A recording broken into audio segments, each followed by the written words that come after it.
Hello friends. तो आज हम issues in Indian commerce subject का एक नया चैप्टर करने जा रहे हैं जिसका नेम है recent trends in credit rating services in India.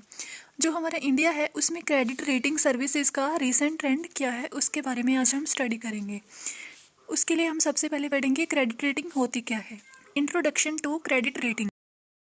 Credit rating is an opinion. Credit rating क्या होती है? एक ओपिनियन होती है on the future ability and legal obligation of an issuer. किसकी किसके ऊपर होती है ये opinion? On the future ability and legal obligation of an issuer. Issuer क्या होता है? जो भी कंपनी अपनी क्रेडिट रेटिंग करवाती है उसे इशूअर कहते हैं। ठीक है। To make timely payment of principal and interest on a specific fixed income security. कि जो भी वो इशूअर कंपनी है, अगर वो कोई भी लोन लेती है उसके लिए वो पहले क्या करती है? अपनी सिक्योरिटीज़ को इशू कर देती है और उसके लिए वो लोगों से लोन ले लेती है। कोई भी कंपनी है जब उसे फंड्स की ज़रूरत पड़ती है तो वो कुछ सिक्योरिटीज़ को इशू कर देती है, जैसे कि डिबेंचर्स, बॉन्ड्स एक्सेट्रा। ठीक है, जिससे उसको लोन मिल जाता है। इससे उस कंपनी की कैपिटल की रिक्वायरमेंट्स पूरी हो जाती हैं। लेकिन ये जो क्रेडिट रेटिंग है वो एक ओपिनियन होती है कि वो कंपनी अपनी उस लोन की अमाउंट को कितने समय में पे कर रही है। ठीक है। और वो लोन की जो अमाउंट होती है उस पे उस कंपनी को एक अमाउंट ऑफ इंटरेस्ट भी पे करना पड़ता है। और जो लोन की प्रिंसिपल अमाउंट होती है, जितने का उसने लोन लिया होता है, उसे कहते हैं प्रिंसिपल लोन। मान लीजिए कोई कंपनी 5 करोड़ का लोन लेती है तो यहाँ पे 5 करोड़ क्या है? Principal amount.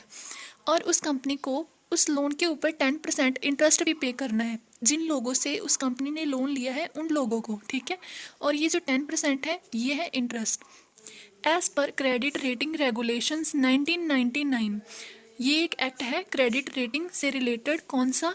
Credit rating regulations 1999। इसके अकॉर्डिंग रेटिंग का मतलब क्या है? Rating means an opinion regarding securities. Company जो भी अपनी सिक्योरिटीज़ इशू करती है उसके रिगार्डिंग एक ओपिनियन होती है expressed in form of standard symbols, जो कि स्टैंडर्ड सिंबल्स में एक्सप्रेस की जाती है। स्टैंडर्ड सिंबल्स जैसे कि ABCD या 1 2 3। ठीक है। जो भी उस कंपनी को क्रेडिट रेटिंग के अकॉर्डिंग ग्रेड दिया जाता है, assigned by a credit rating agency. ये जो सिंबल है वो देता कौन है उस इशूअर कंपनी को? एक क्रेडिट रेटिंग एजेंसी होती है, वो उस कंपनी को ये सिंबल्स प्रोवाइड करती है। Used by issuer of such securities. जो भी ये सिक्योरिटीज़ को इशू करता है उसके द्वारा ये क्रेडिट रेटिंग यूज़ की जाती है। ठीक है। Investors in financial instruments usually make efforts to reduce or eliminate the default risk. जो भी इन्वेस्टर्स होते हैं, इन्वेस्टर मीन्स जो भी पर्सन इन्वेस्ट कर रहा है इन फाइनेंशियल इंस्ट्रूमेंट्स जैसे कि बॉन्ड्स, शेयर्स, डिबेंचर्स एक्सेट्रा। जो भी पर्सन उनमें इन्वेस्ट कर रहे हैं वो नॉर्मली ये एफर्ट करते हैं कि उनमें रिस्क बहुत कम हो, कि वो जो भी अमाउंट लगा रहे हैं उस पर जो रिस्क होता है उसको रिड्यूस और एलिमिनेट मतलब कि ख़त्म करने की कोशिश करते हैं। Credit rating plays an important role in the decision making process of different investors in the area of capital market. जो इन्वेस्टर्स होते हैं वो इन्वेस्ट किस में करते हैं? कैपिटल मार्केट में। ठीक है। वो उन इन्वेस्टर्स की, जो अलग अलग इन्वेस्टर्स हैं, उनकी कैपिटल मार्केट में इन्वेस्ट करने के लिए जो उनकी डिसीजन मेकिंग प्रोसेस है उसमें क्रेडिट रेटिंग एक इम्पॉर्टेंट रोल प्ले करती है। In corporate finance a credit rating is a grade. जो कंपनी का फाइनेंस है उसमें क्रेडिट रेटिंग क्या होती है? ये एक ग्रेड होती है जो कि किसको असाइन की जाती है? किसी बॉन्ड को या बॉन्ड इशूअर बिजनेस एंटिटी को। बॉन्ड इशूअर जो भी बिजनेस एंटिटी बॉन्ड इशू कर रही है उसे इशूअर कहते हैं। ठीक है। To indicate its riskiness. वो उस कंपनी की रीपेमेंट कर देने की रिस्क को शो करने के लिए ये क्रेडिट रेटिंग या उसे ये ग्रेड दिया जाता है।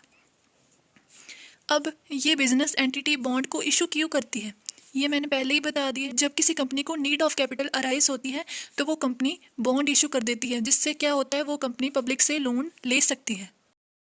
इन ईजी वर्ड्स, क्रेडिट रेटिंग क्या होती है? ये एक एक्ट होता है जिसमें क्या होता है?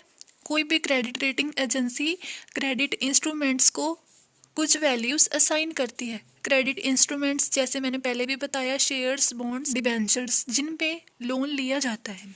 By estimating the ability of the borrower. Borrower means जो भी कंपनी इंस्ट्रूमेंट्स को इशू कर रही है। ठीक है। बोरोअर वो लोन ले रही है, वो उस कंपनी की एबिलिटी को एस्टिमेट करती है कि वो कंपनी जो उसने डेट लिया है उसको रीपे कर पाएगी या नहीं। एंड बाय एक्सप्रेसिंग देम, वो उस कंपनी की एबिलिटी को किस में एक्सप्रेस करती है? Through pre determined symbols. ये जो उस कंपनी की रीपे करने की एबिलिटी होती है उसको प्री डिटरमाइंड सिम्बल्स में शो करती है, एक्सप्रेस करती है। Some credit rating agencies are ICRA, CRISIL, S&P, Moody's। There are some examples of credit rating agencies जो उस कंपनी को क्रेडिट रेटिंग प्रोवाइड करती है।